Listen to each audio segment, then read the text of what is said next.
साथियों, मेरा नाम रंजीत कुमार है। मैं हाल में क्यूबा से होके आया हूँ। मैं स्टूडेंट फेडरेशन ऑफ इंडिया में जब स्टूडेंट था जवाहरलाल नेहरू यूनिवर्सिटी में, तो स्पेनिश का छात्र था। और इस दौरान क्यूबा के दूतावास ने मेरी बहुत मदद की थी पढ़ाई के दौरान। वो दूतावास वसंत विहार में था। जवाहरलाल नेहरू विश्वविद्यालय, आप जानते हैं कि साउथ दिल्ली में है, मुनीरका के पास है, और वसंत विहार से बहुत दूर नहीं है। तो उस समय से मैं क्यूबा को जानता हूँ और क्यूबा के लोगों को जानता हूँ। क्यूबा के लोग कैसे हैं, क्यूबा में जो मोरल वैल्यूज हैं क्यूबा के लोगों के बीच, जो मानवतावादी जो विचार हैं क्यूबा के लोगों के, उसको मैं बहुत करीब से जानता हूँ। और क्यूबा ने जो मेरी व्यक्तिगत रूप से जो मदद की है पढ़ाई में, स्पेनिश की पढ़ाई में, उसके लिए मैं क्यूबा का शुक्रगुजार हूँ। और जब मैं एम्बेसी में जाता था, जब कुछ मटेरियल कलेक्ट करने स्पेनिश में, तो वहाँ पे एक कुरूप सर हुआ करते थे। जो कुरूप सर एम्बेसी में काम करते थे। डिजिग्नेशन क्या था मुझे नहीं पता, लेकिन वो बहुत ऊंचे पद पर नहीं थे। वो शायद एक क्लर्क की भूमिका में रहते थे। और उन्होंने मुझे बताया कि उनका जो बेटा था, वो क्यूबा में मेडिकल साइंस पढ़ रहा है, डॉक्टरी पढ़ रहा है। और उसके लिए उनको कोई पैसा उस समय नहीं लगता था, वो स्कॉलरशिप पे गया था। तो हाल के विजिट में मैंने ये देखा कि क्यूबा में जो बहुत सारी बिल्डिंग्स थी। एक बिल्डिंग थी जिसका देखा मैंने, नाम था रेसिडेंसिया दे एस्टूडियांतेस, जिसका मतलब है स्टूडेंट्स रेसिडेंस। तो मैंने किसी को पूछा कि ये क्या है भाई, इतनी ऊंची बिल्डिंग है, लगता है कि कोई होटल टाइप का कुछ है या अपार्टमेंट कॉम्प्लेक्स है। तो उसने कहा कि ये अकोमोडेशन है स्टूडेंट का, ये हॉस्टल है स्टूडेंट का। मैंने बोले किन लोगों का हॉस्टल? ये उन लोगों का हॉस्टल है जो लोग बाहर से मेडिकल साइंस पढ़ने आते हैं, और क्यूबा उन लोगों को स्कॉलरशिप देता है। तो क्यूबा स्कॉलरशिप देने की स्थिति में है क्या, मैंने पूछा। वो बोले कि इससे क्यूबा को फर्क नहीं पड़ता कि वो इस स्थिति में है या नहीं। तो क्यूबा के लोग एक बात कहते हैं कि हम लोग जब कुछ देते हैं किसी को, तो तब नहीं देते जब हमारे पास जरूरत से ज्यादा हो जाता है, बल्कि हम तब देते हैं जब जितना होता है उतने में ही देते हैं। उस मोमेंट का इंतजार नहीं करते कि हमारे पास अपनी जरूरत से ज्यादा होगा तब देंगे। तो ये फिलॉसफी है क्यूबा के लोगों के बीच। तो इसलिए क्यूबा दुनिया के बहुत सारे देशों के लोगों को मदद पहुंचाता है। आपने देखा कि मैंने मेडिकल साइंस में पढ़ाई की बात की, इसके बाद आप जानते हैं कि क्यूबा दुनिया के बहुत सारे देशों में डॉक्टर्स भेजता है। और क्यूबा अफ्रीका के देशों में इबोला वायरस से लड़ने वाले लोगों को भेजता है। अपनी जान पे खेल के ये लोग दुनिया में जाते हैं। कॉन्गो में और दुनिया के दूसरे हिस्सों में दूसरे देशों की आज़ादी के लिए क्यूबा ने लोग भेजे हैं, सैनिक भेजे हैं। और ये सब तब कर पाया है क्यूबा जब वो आर्थिक प्रतिबंध झेल रहा है। और मैं जब आर्थिक प्रतिबंध की बात आपसे करता हूं, तो ये मुझे बहुत जरूरी है बताना। ये आर्थिक प्रतिबंध सिर्फ और सिर्फ जो यूनाइटेड स्टेट्स है, जो अमेरिका है, उसने व्यापार करने से मना कर दिया हो क्यूबा के साथ, ऐसा नहीं है। बल्कि वो दूसरे देशों को व्यापार करने ही नहीं देता क्यूबा के साथ। ना कुछ खरीद सकते हैं लोग, ना कुछ बेच सकते हैं लोग। तो ऐसी स्थिति में जो एक आइलैंड का एक समूह है, द्वीपों का एक समूह है, उनके लिए सारी जरूरत की चीजें कहाँ से आएंगी? आप इमेजिन कर सकते हैं कि कोविड के समय में दवाएं, कोविड के समय में इंजेक्शन और बहुत सारी जरूरी चीजें क्यूबा को चाहिए थी। उन्होंने 5 वैक्सीन बनाए हैं कोविड से लड़ने वाले।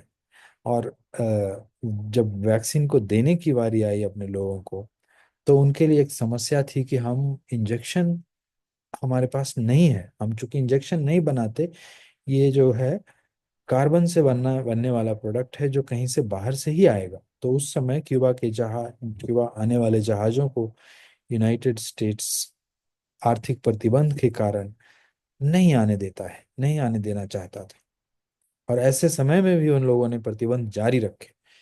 तो फिर क्या किया क्यूबा के लोगों ने कि अपने उन्होंने ऐसा एक वैक्सीन बनाया जो नाक के जरिए दिया जा सके। तो वैक्सीन की अब जरूरत ही नहीं। और आप जो अधिवक्ता लोग हैं वो फिडेल कास्ट्रो को तो जानते हैं। फिडेल कास्ट्रो ने अपनी वकालत खुद की थी कोर्ट में जब उनको गिरफ्तार किया गया था, जब वो 84 लोगों के साथ मोंकाडा बैरक पे अटैक हमला करने जब गए थे और उनकी गिरफ्तारी हुई थी, जिसमें कुछ उनके लोग शहीद भी हुए थे। ये बात है 1953 की बात है, 26 जुलाई को। वो जब गए थे तो उनको पकड़ लिया गया था और उस समय उन्होंने एक भाषण दिया था, जिस भाषण को उन्होंने कोर्ट में खुद को डिफेंड करते हुए एज ए लॉयर उन्होंने कहा कि मुझे कोई दूसरा लॉयर नहीं चाहिए, मैं खुद ही लॉयर हूँ। तो उन्होंने खुद को डिफेंड किया और एक स्पीच दिया जिसका नाम है हिस्ट्री विल एब्सॉल्व मी। मतलब इतिहास मुझे, मेरे जो भी हैं, जो मुझे इतिहास मुझे दोषी नहीं ठहराएगा या मुझे कोई किसी भी सजा से मुक्त कर देगा। तो वो जो भाषण था एज ए एडवोकेट, वो क्यूबा के लोगों में बहुत प्रेरणादायी हुआ। और उसके बाद वो क्यूबा के लोगों के हीरो बन गए। और क्यूबन जो क्यूबा की क्रांति है उसमें बहुत सारे लोग उनके साथ फिर आके काम करना शुरू उन्होंने किया। और उसके बाद क्यूबा की क्रांति 1959 में हुई। 1 जनवरी 1959 को फिडेल कास्ट्रो, चे गुवेरा, कामिलो सिएनफुएगोस और बहुत बड़े बड़े क्रांतिकारी जो थे साथ में लड़ने वाले, वो हवाना में दाखिल हुए। और उसके बाद क्यूबा में अपनी सरकार उन्होंने स्थापित की, जो समाजवादी सरकार हुई। और उसके बाद बहुत सारे जो मल्टीनेशनल्स कंपनी, जो वहाँ के अमेरिका की कंपनियां थी जिनका व्यापार पे पूरा कब्जा था, उसको उन लोगों ने सरकारी नियंत्रण में लिया, नेशनलाइज किया। तो इस के बाद संयुक्त राष्ट्र जो यूनाइटेड स्टेट्स है, अमेरिका है, वो नाराज हो गया क्योंकि उनके देश को उससे फायदा पहुंचता था। उनकी कॉलोनी थी क्यूबा, ये लूट का उनका अड्डा था, लूट का, अय्याशी का, पैसा कमाने का, सब कुछ का कंट्रोल उनके हाथ में था। तो जब ये कंट्रोल निकल गया तो उन्होंने आर्थिक प्रतिबंध लगाए 1961 में। जो आर्थिक प्रतिबंध उन पे आज तक चल रहा है। आप ये कल्पना कर सकते हैं कि बहुत सारे ऐसे क्यूबा में अब लोग हैं, जो मेजोरिटी हैं ऐसे लोग, जिन्होंने क्रांति के पहले का वक्त देखा भी नहीं होगा कि क्रांति के पहले का वक्त कैसा था। तो क्यूबा जो था पहले एक बहुत गरीब देश था। गरीबी आज भी है, लेकिन अब वो दूसरे तरह की चीज है, गरीबी है। वहाँ पे जो पढ़ाई लिखाई का जो लेवल था वो बहुत नीचे था। और बहुत सारे लोग अनपढ़ थे, निरक्षर थे। तो क्यूबा में जब फिदेल कास्ट्रो ने अपने शासन का कंट्रोल लिया अपने हाथ में, जब अपनी सरकार बनाई, तो उन्होंने कहा कि हम सारे लोगों को शिक्षित करेंगे। और 1 साल के लिए उन्होंने सारे स्कूल बंद कर दिए। स्कूल बंद करके क्या किया उन्होंने, सारे जो टीचर्स थे उनको गांव गांव भेजा। और 1 साल के अंदर जो क्यूबा में करीब 50-60% लोग जो अशिक्षित निरक्षर थे, वो लगभग 100% पहुंच गए। और इसके बाद आप जानते हैं कि चे गेवारा जो है हमारे हीरो नायक, वो खुद डॉक्टर थे। और उस डॉक्टर जब थे तो उन्होंने ऐसा ख्वाब देखा, ऐसा सपना देखा कि जो मेडिकल जो फैसिलिटी है, अस्पताल हैं, स्वास्थ्य सेवाएं हैं, इसका व्यापार क्यूबा में नहीं होता है। पढ़ाई का व्यापार क्यूबा में नहीं होता है। सबको पढ़ाई उपलब्ध है, सबको स्वास्थ्य उपलब्ध है। और ये बहुत बड़ी बात है। हमारे देश में हम ऐसा सोच भी नहीं सकते। आपके पास पैसा नहीं है, गरीबों के पास पैसा नहीं है, तो उनका इलाज नहीं होगा, उनको मरना पड़ेगा, उनके पास कोई विकल्प नहीं है। क्यूबा में ऐसा नहीं। जिनके पास पढ़ने के पैसे नहीं है, वो हमारे देश में उनकी क्या हालत होती है। तो ऐसे देश को बचाना, ऐसे देश, ऐसे सपने को बचाना, ऐसे देश को मदद करना, ऐसे वक्त में हमारी जिम्मेदारी है। और क्यों हम मदद कर रहे हैं? कोई दया करके मदद नहीं कर रहे हैं। आपको मैं ये बताने में बहुत गर्व का महसूस करता हूँ कि क्यूबा को मदद करते हुए आप गर्व का महसूस करें, गर्व महसूस करें, क्योंकि क्यूबा एक यूटोपिया है। जो सपना, जो बेहतर दुनिया में सबसे बेहतरीन समाज का जो आप सपना देख सकते हैं, वो क्यूबा में गढ़ा गया है, क्यूबा में बनाया गया है। अब इसको परेशान करने के लिए कि तुम कैसे ऐसी चीज कर सकते हो, तुम कैसे ऐसी चीजें कर सकते हो जिसमें शिक्षा व्यापार का जरिया नहीं है, जिसमें स्वास्थ्य व्यापार का जरिया नहीं है, ऐसी चीज आप कैसे कर सकते हैं?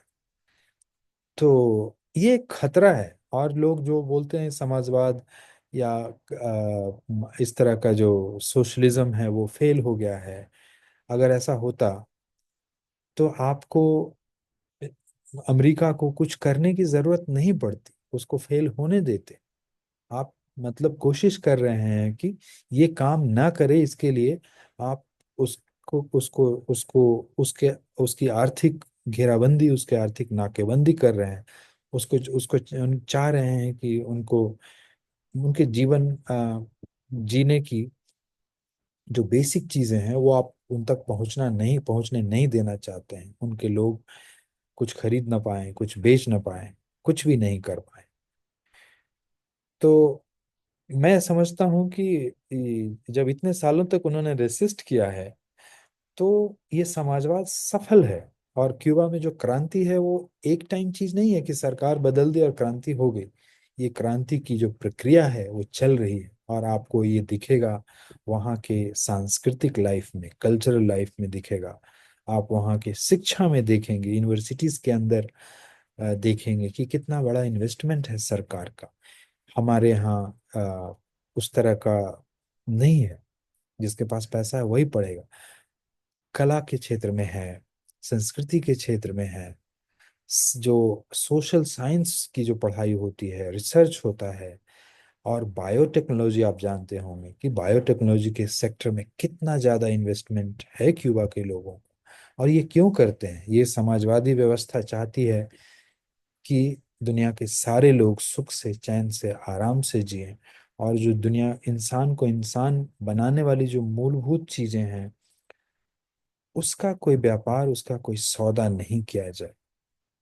और आपके अंदर की जितनी भी प्रतिभाएं हैं वो निकल के बाहर आए, और आप मानवता की सेवा में अपना वक्त और अपने रिसोर्सेज खड़े करें और अपनी जनता को राहत दें। इस सोच के साथ क्यूबा इंटरनेशनलिज्म और अंतर्राष्ट्रीयवाद की प्रैक्टिस करता है।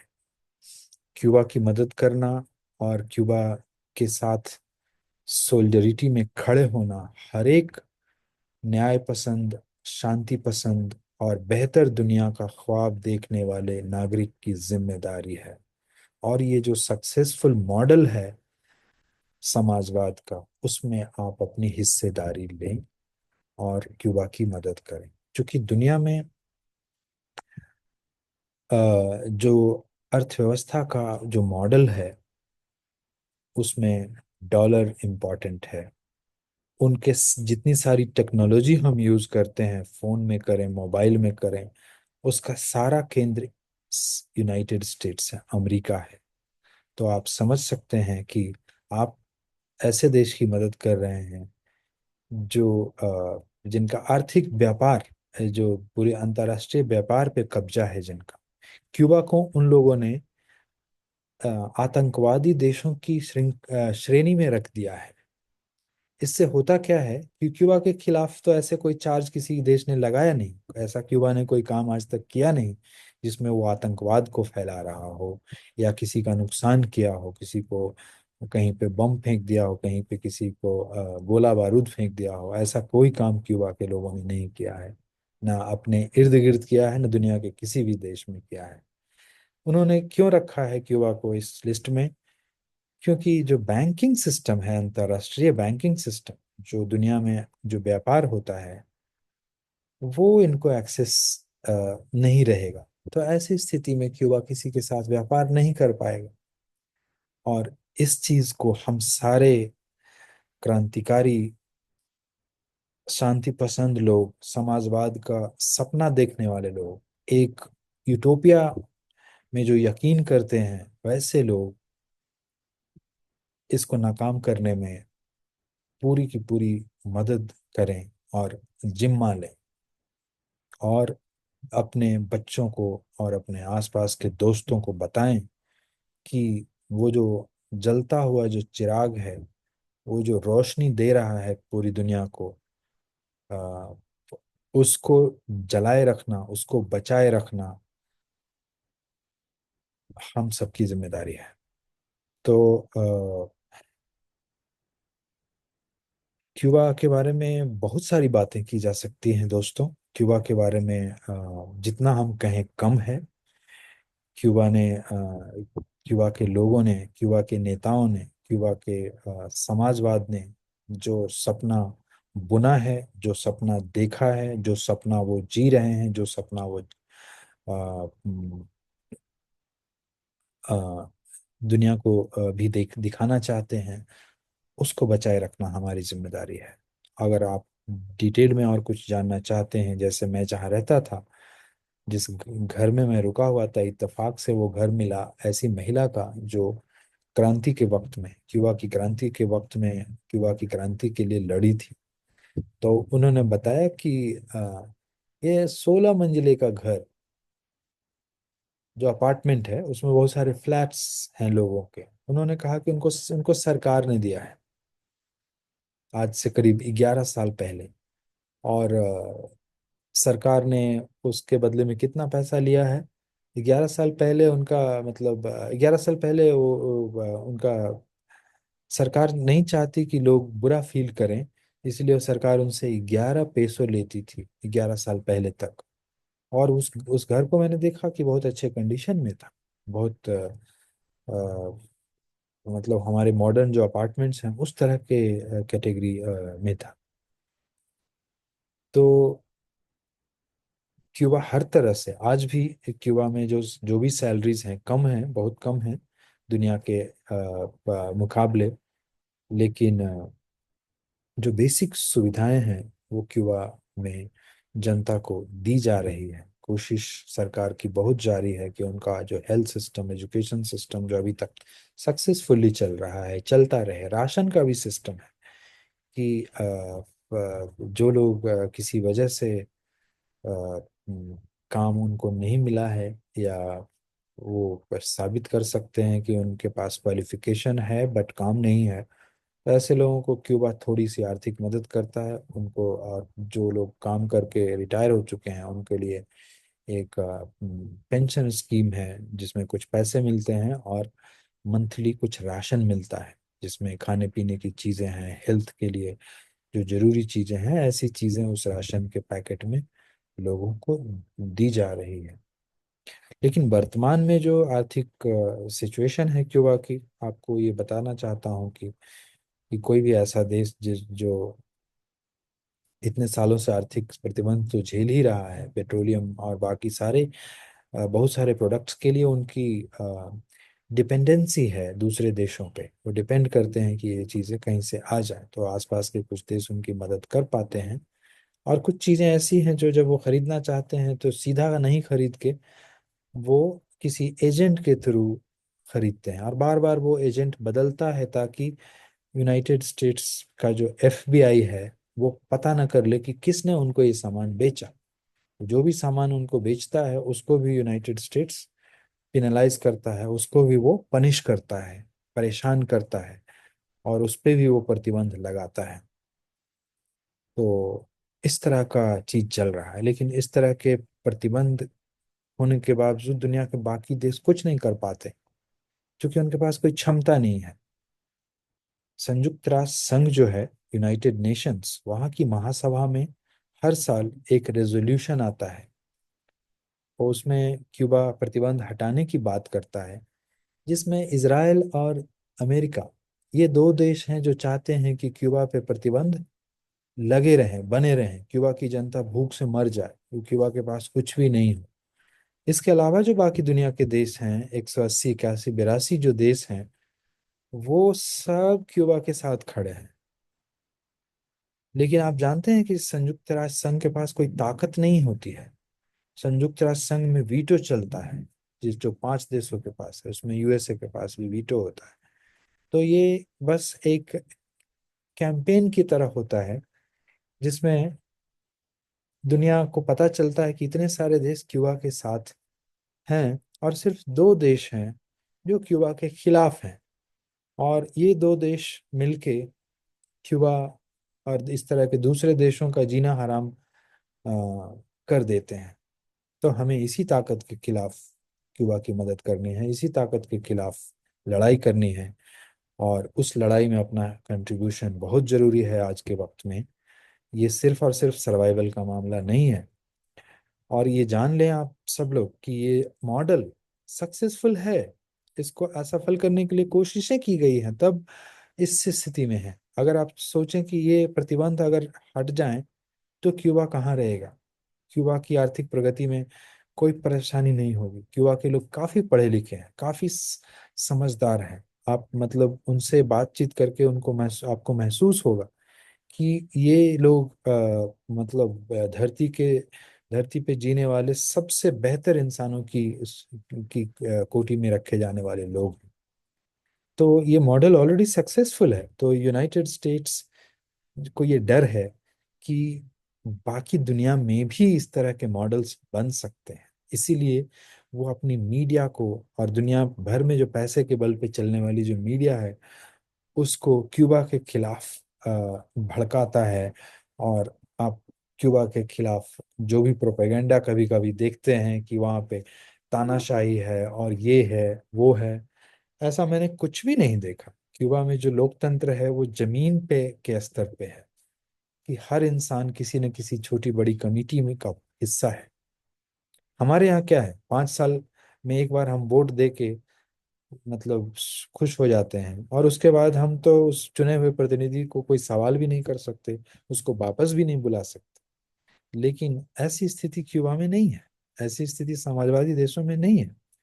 बहुत नीचे स्तर के लेवल पे जनता के साथ नेतृत्व का, सरकार का इंगेजमेंट बना रहता है।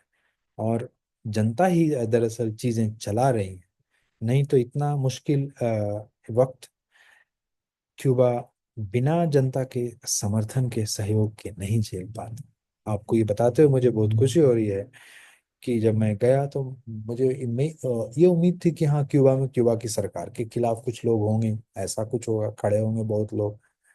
लेकिन ऐसे लोग मुझे कहीं नहीं दिखे। कोई हर आदमी स्वीकार करता है, एक आध लोग कुछ होंगे ऐसे लोगों की जिनका परिवार बाहर रहता है और उनका जीवन स्तर बेहतर हो गया, तो उनको लगता है कि क्यूबा में इतने ज्यादा पैसे हम नहीं कमा सकते जितना बाहर में कमा सकते हैं। लेकिन ऐसे लोगों में से बहुत लोग वापस आते हैं। इसलिए वापस आते हैं, क्यूबा की नागरिकता नहीं खोते हैं, क्योंकि यहाँ पे क्यूबा में हेल्थ फैसिलिटी, जिसके लिए अमेरिका और दूसरे देशों में लाखों और लाखों में ऑपरेशन के लिए और गंभीर बीमारियों के लिए बहुत पैसे देने पड़ सकते हैं, वो यहाँ पे बिना किसी पैसे के हो जाता है। तो क्यूबा के बारे में बहुत सारी बातें की जा सकती हैं और मैं करना चाहता हूँ। लेकिन फिलहाल मैं बातचीत यहीं पे रोकता हूँ। ये क्रांति की जो प्रक्रिया है आज भी चल रही है। ये मानव के इतिहास में, मानव इतिहास में एक बहुत इम्पोर्टेंट परिघटना है, जो अ, इतिहास में तो पहले से दर्ज है ही। और इसको इसमें जो भी लोग शामिल हैं उनको बहुत गौरव का एहसास होना चाहिए कि हम क्यूबा के दोस्त हैं। हम क्यूबा की क्रांति के रास्ते में हम सफर है। और इस बात को लेके आपको बहुत गर्व की अनुभूति होनी चाहिए कि आप क्यूबा की मदद करने जा रहे हैं।